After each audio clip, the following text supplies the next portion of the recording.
किछि दिनर नीरवता पर कंधमाल जिला बेलघर कोटगढ़ थाना सीमांतरे माओ गतिविधि देखा देइछे। एसओजी और सीआरपीएफ जवान को मिलित कुम्बिंग ऑपरेशन बेले बिलामाल पंचायतर मास्कासारू जंगल सुरक्षाकर्मी माओवादी मुहांमुही होइछन्ति। उभयଙ୍କ ମଧ୍ୟରେ गुली विनिमय घटिथिबा जଣା पड़िछि। किछि समय उभयଙ୍କ ମଧ୍ୟରେ गुली विनिमय पर माओवादी छत्रभंग दैथिबा सूचना मिलिछि। घटनास्थल में एबी एसओजी और सीआरपीएफ जवान पक्षरु सर्च ऑपरेशन जारी रहिछि। संपृक्त जंगल सुरक्षाकर्मी माओ कैंप ठाब करबा सह सेठारु गोटिए बंदूक खाइबा सामग्री और अनेक माओ सामग्री जबत करिसेंति।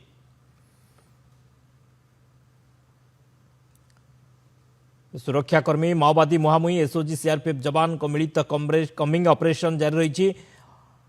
गुली विनिमय पर माओवादी माने छत्रभंग दैथिबा सूचना विपुल माओ सामग्री जबत करा जाइछि।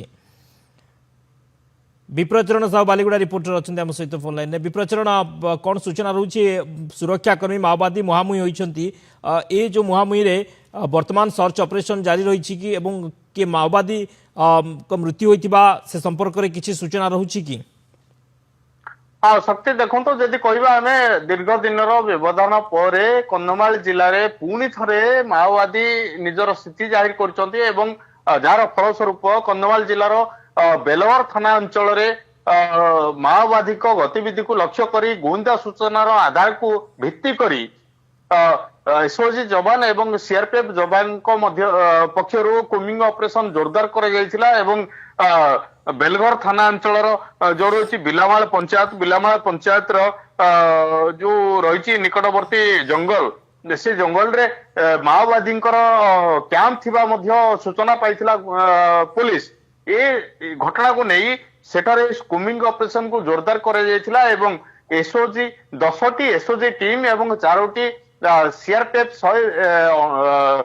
सीआरपीएफ बाटालियन पक्षरु सेठारे कुम्बिंग ऑपरेशन को जोरदार कर कुम्बिंग ऑपरेशन समय सीआरपीएफ जवान सहित माओवादी को मुहांमुही होइतिबा जहाँ सूचना मिलुछि एवं से समय उभयଙ୍କ मध्य गुली विनिमय होइतिबा जहाँ सूचना रहउछि।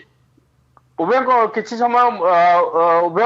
समय धरी गुली विनिमय चलिबा परे घटनास्थल माओवादी छत्रभंग दैथिबा परे संपृक्त अंचल रे सुरक्षाकर्मी पक्षरु ऑपरेशन को जोरदार कर सर्च ऑपरेशन को जोरदार कर सर्च ऑपरेशन को जोरदार करा बहुत बहुत धन्यवाद विप्रचरण समस्त सूचना।